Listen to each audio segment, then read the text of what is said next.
The Dallas Mavericks are one of the most interesting teams in the NBA. Coming off a finals appearance, their roster looks kind of different this season. First off, we got to look at the additions. And we can't not start with Klay Thompson. Klay joining the Dallas Mavericks is exactly the kind of move that can push them over the top. The man is a certified shooter, one of the best in NBA history. Just look at his accolades: 5-time All-Star, 4-time NBA champion, and he's got records that prove how lethal he is. 14 threes in a regular season game, 11 threes in a playoff game, 37 points in a single quarter. That's absolutely ridiculous. And let's not forget, he's the first player to score 60 points in under 30 minutes. The guy is pure firepower. The Mavericks signing him to a 3-year, $50 million deal is huge. In fact, I think it's one of the most significant free agent signings in the history of the franchise. Thompson brings elite shooting to Dallas, and he's coming off another season where he averaged at least 17.9 points per game, even after battling 2 major injuries between 2019 and 2021. That's resilience. And when you shoot 41.2% from 3 across your career, both in the regular season and playoffs, you're exactly the kind of player this Dallas team needed. Let's talk about what went wrong last year. The Mavericks made it all the way to the NBA Finals, but got crushed by the Boston Celtics in just 5 games. One of the biggest problems was their shooting in those first 2 games. Luka couldn't do it all himself. Non-Luka Mavs players shot a miserable 5 out of 32 from 3. That's just 15.6%. Meanwhile, Luka hit 8 out of 21, which isn't bad, but he had no help. Now, that's where Thompson comes in. His ability to knock down shots is going to fill that void perfectly. At his introductory press conference, Klay mentioned how excited he is to play alongside Luka. He's fully aware that he'll get more open looks now that defenders can't just stick to him like glue, with those 2 drawing attention. And you know what? That's scary for the rest of the league. A shooter like Klay, in a system with Luka's playmaking and Kyrie's ball handling, is a dream come true for the Mavs. Thompson said it best himself. He's ready to get the Mavericks over the hump. And I believe him. This team was just 3 wins away from a championship last season. With Klay in the mix, they've got every reason to believe they can make another deep run. Now, the big question surrounding Thompson is his health. He's 34, and we all know about the 2 major knee injuries that cost him 2 full seasons. But let's not forget, even after those injuries, Klay has still been productive. In his last 3 seasons, he's averaged 3.6, 4.4, and 3.5 made threes per game. Those are the highest marks of his career. Sure, his efficiency dropped a bit to 38.5% and 38.7% in 2 of those seasons, but that's still elite shooting. And when you factor in that he was dealing with some tension in Golden State last year, where they asked him to come off the bench, it's understandable. Once he was back in the starting lineup, he shot over 40% again in March and April. So yeah, Klay still got it. I think his shooting will be a major factor for the Mavericks, especially given how last season ended for him in Golden State. In the play-in game against the Kings wasn't the way he wanted to go out with the Warriors. That game signaled the end of the Curry, Thompson, and Green trio's run of dominance. Now Klay gets a fresh start in Dallas, and he's got a chip on his shoulder. That kind of motivation is going to be huge for the Mavs. Thompson's personality should fit right in with Luka and head coach Jason Kidd. Kidd has shown he's great at managing talent and getting the best out of his players. He's already helped Luka develop into one of the league's best, and now, with Klay in the fold, Dallas has the tools to be an offensive juggernaut. I can't wait to see how it all comes together. At the end of the day, Thompson isn't just about scoring. He's got the experience and championship pedigree to bring to this Dallas team. He knows what it takes to win, and that knowledge is going to be invaluable for a Mavericks team that's still chasing their first title since 2011. He said it himself. He's ready to help however he can, whether that's through big-time scoring performances or by sharing the wisdom he's gained from being part of 4 championship teams. This move is exactly what Dallas needed. Klay Thompson is going to be a game changer for the Mavericks, and I think we're in for something special this season. But besides Klay, the Mavs also added Spencer Dinwiddie. Dinwiddie is back with the Dallas Mavericks,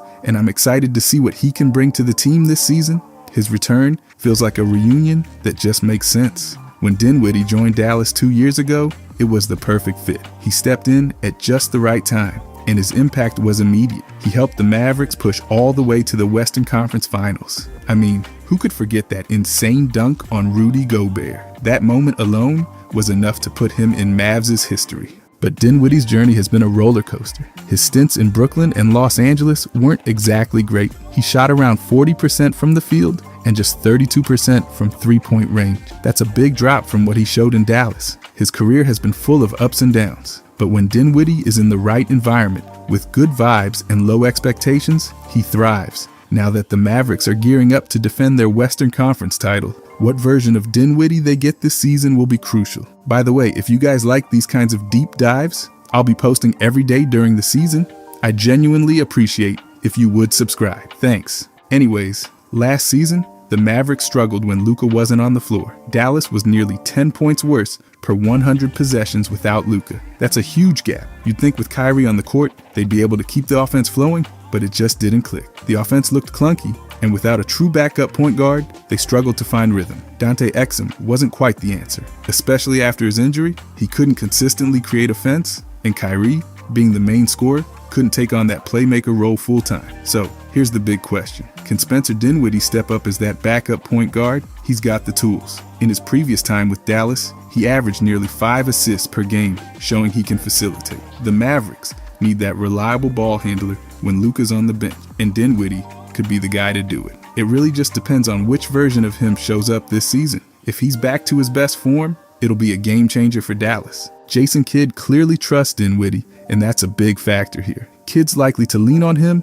the same way Rick Carlisle leaned on Dwight Powell. Dinwiddie may be 31 now and past his physical prime, but his playing style helps him compensate for any dip in athleticism. Some fans might have thought the Mavs should have gone after someone younger or more athletic, like Dennis Smith Jr., but I believe Dinwiddie is in the perfect situation here. He's been through the highs and lows, and Dallas seems to bring out the best in him. This season, Dinwiddie will be a key piece for the Mavericks as they chase another deep playoff run. Both he and the team are hoping to capture that magic they found 2 years ago. If everything clicks, Dinwiddie could be the missing piece that helps the Mavs take their game to the next level. I'm definitely looking forward to seeing how it all plays out. But besides him, the Mavs also made a really interesting addition I liked, Quentin Grimes. Quentin Grimes joining the Dallas Mavericks is a move that's got me excited. He's not the biggest name out there, but the skills he brings are exactly what the Mavericks need right now. Grimes is coming off 2.5 solid seasons with the New York Knicks, and even though his time with the Detroit Pistons was short and injury affected, he's still a guy that can make a huge impact for Dallas. Let's talk about his defense. Grimes is known for being a tough, versatile perimeter defender. He's the type of player who loves to take on the challenge of guarding the opposing team's best wing players. His lateral quickness and length allow him to stay in front of smaller, faster guards, but he's also strong enough to handle bigger players. That kind of versatility is going to be invaluable for the Mavericks, especially since their perimeter defense wasn't great last season. In fact, it was a weak spot during the NBA Finals. With Grimes, they're definitely looking to improve in that area. Coach Jason Kidd is going to love what Grimes can do defensively. He's likely going to be tasked with guarding some of the best offensive players in the Western Conference, many of whom are elite off-ball players. Grimes' ability to fight through screens and disrupt offensive actions is going to be a game changer for Dallas. They want to become a more well-rounded defensive team, and Grimes can help them do that. But defense isn't all Grimes brings to the table. Offensively, he's going to fit perfectly into the Mavericks system. Playing alongside Luka and Kyrie, he's going to get a ton of open looks as a spot-up shooter, particularly from the corners. 2 seasons ago, Grimes was lights out from 3, hitting 38.6% of his attempts, including a crazy 41.5% from the corners. That's exactly what the Mavericks need, someone who can knock down those high-percentage shots when Luka and Kyrie draw attention. Now, last year in Detroit, his shooting numbers dropped to 36.3%, but let's be real, it was a small sample size, and he was playing through injuries. I wouldn't read too much into that. In Dallas, where dribble penetration is a big part of their offense, Grimes is going to thrive. When Luka or Kyrie drive to the basket and the defense collapses, Grimes will be there, ready to knock down those corner threes. His shooting is going to stretch defenses and make it harder for teams to double Luka or Kyrie without leaving Grimes wide open. What I really like about Grimes is how well he fits into Jason Kidd's system. Kidd loves versatility, and Grimes can defend the multiple positions while being a reliable shooter. Whether Kidd uses him as a starter or brings him off the bench, Grimes gives the Mavs the flexibility to play different styles of basketball. They can go big, they can go small. It doesn't matter, because Grimes will be able to contribute in any lineup. Grimes might not be the flashiest addition to the Mavericks, but he's got the potential to be their X factor this season. His defense, combined with his corner three-point shooting, is going to be huge for Dallas. When defenses focus on stopping Luka and Kyrie, Grimes will be ready to make them pay. If he continues to develop his game, particularly in the mid-range, and as a playmaker, he could become an even more valuable piece in the Mavericks championship run. And then after him, they also added another piece I really like, Naji Marshall. Naji Marshall is a sneaky good pickup for the Dallas Mavericks. The team signed him to a 3-year deal this offseason,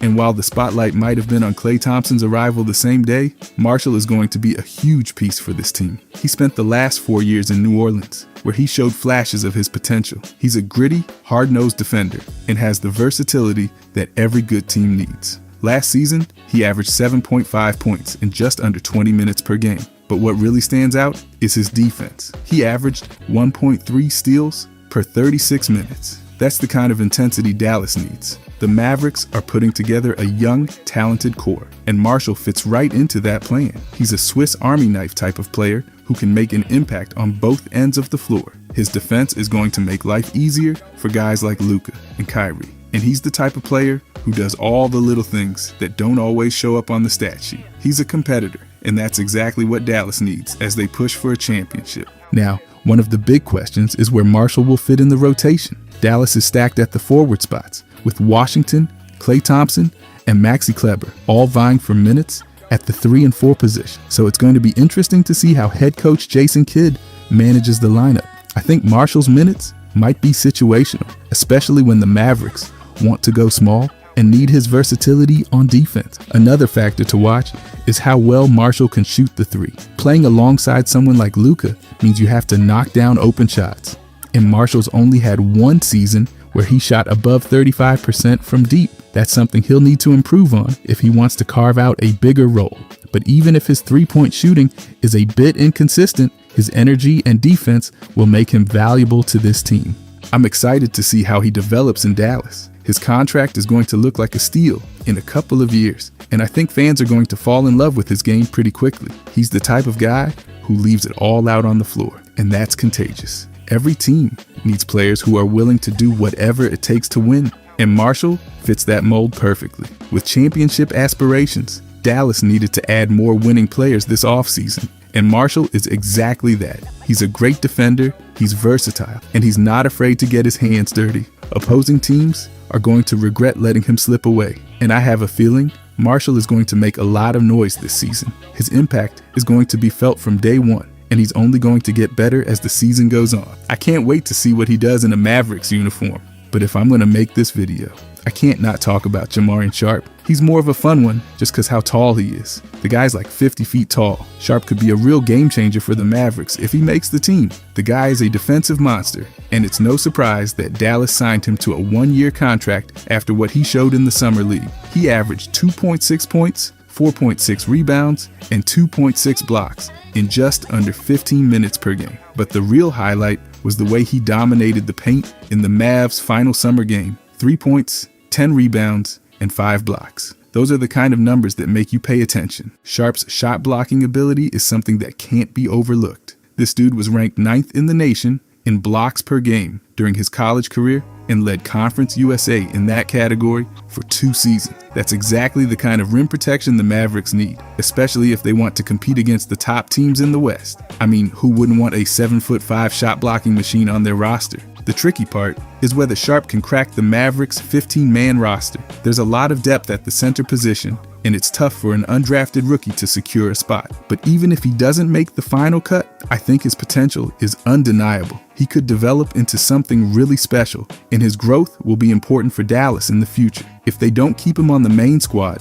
there's a good chance they add him to their Legends roster, where he can continue to improve and possibly make an impact down the road. If Sharp does make the team, though, I can see him being a real defensive anchor off the bench. He might not light up the scoreboard, but his rebounding and shot blocking will definitely make up for it. Plus, he's not afraid to get physical in the paint, which is something the Mavericks could use more of. Having a guy who's willing to contest shots and body up against bigs inside is huge. What excites me the most is Sharp's upside. At 7'5", he's got the size to change games defensively. And if he keeps developing, he could become a key rotation player for Dallas. Even in limited minutes, he's shown that he can protect the rim and crash the boards. That kind of hustle and energy is contagious, and I think his presence alone would give Dallas a new look on defense. Sharp's journey is just getting started, but I have a feeling he's going to make a lot of noise. Whether it's with the main roster or the legends, his development is going to be fun to watch. He's already shown flashes of brilliance, and with the right coaching and some time to refine his game, he could end up being a real steal for the Mavericks. I'm excited to see how things play out for him. But if we're talking about the Mavs, we got to talk about players that are already on their roster too. And first up, Luka. Luka had an incredible season last year, and it's wild to think he can be even better. The guy is only 25, but he's already played 400 regular season games and 50 playoff games. Let that sink in. Luka has 5 straight All-NBA first-team appearances, matching legends like Kevin Durant and Tim Duncan, and he's been an All-Star every year since his rookie season, and yet it feels like he's still just scratching the surface of what he can do. Last season, Luka averaged 33.9 points, 9.2 rebounds, and 9.8 assists per game. Those are insane numbers. He was just shy of averaging a triple-double while also leading the league in scoring. What stood out to me was how efficient he was, shooting 49% from the field, 38% from 3, and 79% from the free throw line. That's a massive leap in his shooting, and it made him even tougher to guard. I mean, when Luka's hitting over 38% from deep on more than 10 attempts per game, how do you even defend that? The real question now is how Luka can top that performance next season. Well, first off, if he keeps shooting the 3 ball at that rate, he's going to be unstoppable. Luka hit 284 threes last season. Imagine if he keeps that up or even improves. The Mavericks are going to be even more dangerous offensively, and Luka's path to an MVP becomes a lot clearer. His ability to score from anywhere on the court and set up his teammates makes him one of the most complete offensive players in the league. Another thing that excites me about Luka's potential for next season is his defense. Look, I get it. Luka hasn't always been known for his defense, but last season, he showed improvement. He's not going to turn into a lockdown defender overnight, but if he can be a more consistent presence on the defensive end, it'll go a long way. Luka doesn't need to be perfect defensively, but playing passable defense for longer stretches will elevate his game and help the Mavericks win more games. And let's not forget, defense is tied to health. This leads me to another key point, Luka's health. Luka's had injuries that have slowed him down during the playoff, and that's something that needs to change. He entered the 2022 and 2024 postseasons with nagging injuries that clearly affected his play. If Luka stays healthy heading into the playoffs, the Mavericks become a much scarier team. The Mavericks have to do everything they can to manage his minutes and keep him fresh for the postseason. Now, let's talk MVP chances, and I truly believe he can win it next season. If he builds on what he did last year, keeps up the shooting, plays better defense, and stays healthy, it's hard to imagine anyone stopping him. The MVP race is always competitive, but Luka has the stats, the highlight plays, and the narrative on his side. He's the clear leader of the Mavericks, and with the numbers he's putting up, he's bound to be in the conversation all season long. But beyond just the MVP race, Luka's greatness is about more than individual accolades. He's already one of the top 2 players in Mavericks history, and depending on who you ask, he might already be number 1. What makes Luka special is his ability to take over games in ways we haven't seen before. He's still only 25, and by NBA standards, he hasn't even hit his prime yet. That's what's so exciting. He's already doing things that few players in history have done, and he's only going to get better. The real goal for Luka and the Mavericks isn't just for him to win MVP though. The goal is to win an NBA championship. Luka has taken the Mavericks to the conference finals twice and even made it to the NBA finals once. But winning it all is a different challenge. The road to a championship is tough, but with Luka at the helm, anything is possible. If the Mavericks can put the right pieces around him and keep everyone healthy, there's no reason they can't be serious contenders. At the end of the day, Luka is a generational talent. What we're witnessing is history in the making. I'm excited to see what next season holds for him because it feels like we're just getting started. Luka's going to keep doing Luka things, and I wouldn't be surprised if he takes his game to another level. Whether it's an MVP trophy or a deep playoff run,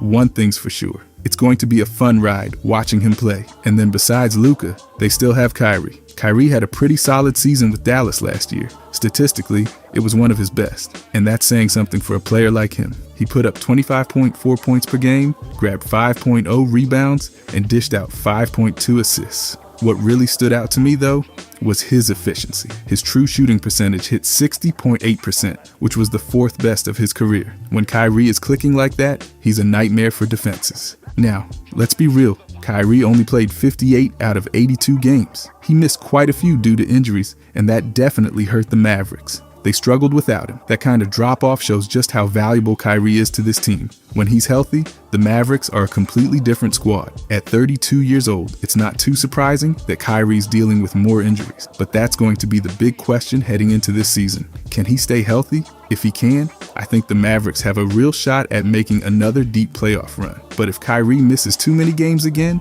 it could knock them down in a very competitive Western Conference. Every game matters, and the Mavericks need him on the floor as much as possible. Another thing to consider is that his scoring might dip a little this season. With the addition of Klay Thompson, who's going to get his fair share of shots, Kyrie might not have as many isolation opportunities. But honestly, that could be a good thing. Kyrie played 35 minutes per game last season, and if he gets some help from Klay, maybe he won't need to carry such a heavy load. That could help him stay fresher and avoid more injury. Less wear and tear might actually extend his career. And I'm all for that if it means more Kyrie magic on the court. Kyrie's also coming off a hand injury that required off-season surgery, but from what I've heard, he's on track to participate in training camp and should be ready for the 2024-25 season. That's huge for the Mavericks, because let's face it, his health is one of the keys to their success. They need him in top form if they want to compete for another Western Conference title. So yeah, while there are a few question marks around Kyrie heading into the season,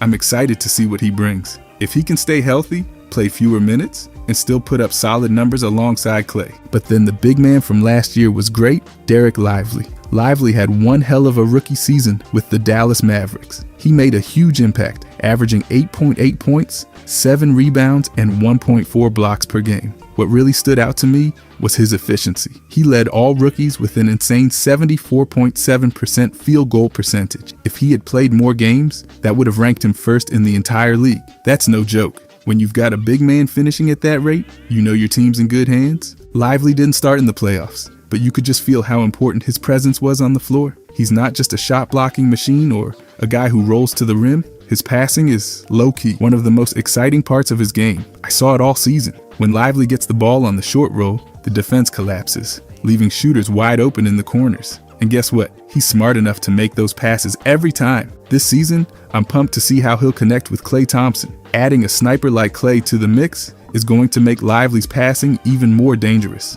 When Lively rolls to the hoop, defenses will have to choose between collapsing on him or leaving Klay wide open on the perimeter. I think we all know how that's going to end. Klay knocking down threes and Lively racking up assists. Last year in the playoffs, the Mavericks struggled to hit perimeter shots outside of Luka and Kyrie, which made Lively's short rolls a bit predictable. But with Klay now on the team, those passing lanes are going to open up again, making Lively an even bigger playmaking threat. I really believe his potential is just starting to be unlocked, and it's not just Klay benefiting from Lively's passing. Last season, Washington and Derrick Jones Jr. thrived off his dishes in the paint. Lively always seemed to find those cutters right when they needed the ball. This year, Washington's going to be looking for those passes again, and Naji Marshall could sneak in as another guy who benefits from Lively's post-up passes. It's going to be fun watching this offense move. What really blew my mind was when Lively flashed his dribbling skills in the preseason. He took the ball coast to coast, and let me tell you, it was impressive. That's not something you see every day from a big man like him. If he can continue to develop those dribbling and shooting skills, Dallas might just have a future star on their hands. But one guy I was extremely impressed with last season, PJ Washington. Washington made an immediate impact when he arrived in Dallas last season. Being a Dallas native, he fit right in, and it showed with the Mavericks going 21-9 after the trade deadline. That's the third best record in the league during that stretch. A lot of that success was thanks to his chemistry with Luka. You could just feel the difference with Washington on the floor. Now let's talk about the playoffs, because Washington absolutely showed up when it mattered most. In the Western Conference semifinals against the Oklahoma City Thunder, Washington was a sniper from beyond the arc. He shot a scorching 46.9% from deep over 6 games, and the Thunder couldn't leave him open without paying the price. That's exactly what you want from a forward, knocking down clutch shots when the team needs them. But if Washington really wants to take his game to the next level, he's got to work on that consistency. During the regular season, He shot 31.4% from three, which isn't bad, but it could be better for a guy who takes more than half his shots from deep. In the playoffs, he bumped that up to 34.8%. And if he can carry that improvement into the 2024-25 season, it could make a massive difference for the Mavs. I'm talking about moving up in the standings, from a middle seed to a top 3 finish in the crazy competitive Western Conference. Offensively, Washington's shooting is important, but his real game changer comes on the defensive end. His arrival instantly upgraded the Mavs defense, especially compared to Grant Williams, his predecessor. Washington can guard multiple positions, which makes him such a versatile asset for Dallas. His length and agility, total nightmares for opponents. Whether he's locking down a guard on the perimeter or battling big men in the paint, Washington's defensive versatility adds a whole new layer to the Mavericks' defense. And he's not just versatile, his defensive energy is contagious. His intensity, contesting every shot, jumping into passing lanes, grabbing boards, it sets the tone for the entire team. The best part? His teammates are following his lead. This collective defensive effort is what could turn the Mavericks into one of the toughest defenses in the league. Defense wins championships. And with Washington playing like this, Dallas is on the right path to title contention. As the projected starting power forward this season, Washington's role is absolutely crucial. His ability to space the floor, grab rebounds, and deliver on defense makes him the perfect fit alongside Luka and Kyrie. And if he can keep up his defensive tenacity while finding consistency with his three-point shot, he'll elevate this team from just being good to being one of the best in the league. But besides him, the Mavs also still have Daniel Gafford. Gafford made quite a splash last season after joining the Mavericks. Appearing in 29 regular season games, he averaged 11 points, 7 rebounds, and 2 blocks per game. That's some solid production. It didn't take long for the Mavs to realize just how valuable he was, as he quickly earned a spot in the starting lineup. And guess what? He kept that role throughout their run to the NBA Finals. Gafford brought a much-needed intensity to the paint. Prior to his arrival, the Mavericks struggled to find reliable rim protection. They had a mix of players like JaVale McGee, Moses Brown, Willie Cauley-Stein, and Dwight Powell, but none of them provided that real defensive anchor. With Gafford, they finally had someone who could guard the rim and create that defensive presence they were missing. Having him on the floor meant that for 48 minutes, the Mavs could count on solid rim protection. It's clear that Gafford's impact was crucial to the Mavericks maintaining their identity, especially during their playoff run. Whether Lively was on the bench, dealing with an injury, or just having an off night, Gafford stepped up and filled those minutes without missing a beat. He kept the defense intact, and that's what you want to see from your big man. As the new season kicks off, Gafford's role might shift a bit, but I've got no doubt he'll continue to make an impact. He's a true professional who embraces whatever role he's given. That kind of mindset is invaluable for any team, especially one with aspirations of returning to the finals. His ability to build chemistry with teammates quickly is another key factor. It's not always easy for a player to fit in, but Gafford seems to have that natural instinct. On the offensive end, Gafford provides that emphatic scoring down low, making him a dual threat. He's not just a defensive presence. He can finish strong around the rim and put points on the board. Having a big man like him who can score while also deterring opponents from attacking the paint, that's a game changer. If Gafford can keep up this level of production, I wouldn't be surprised if by this time next year, we're talking about him as one of the league's best backup centers. He's got all the tools to make it happen, and the Mavericks are lucky to have him. Overall, I'm excited to see what Gafford will bring to the court this season. His blend of defensive intensity, rebounding, and scoring can help elevate the Mavericks to new heights. If he can maintain or even improve on his previous performance, Dallas will be in great shape as they chase that championship. Just imagine how much better they'll be with Gafford contributing like he did last season.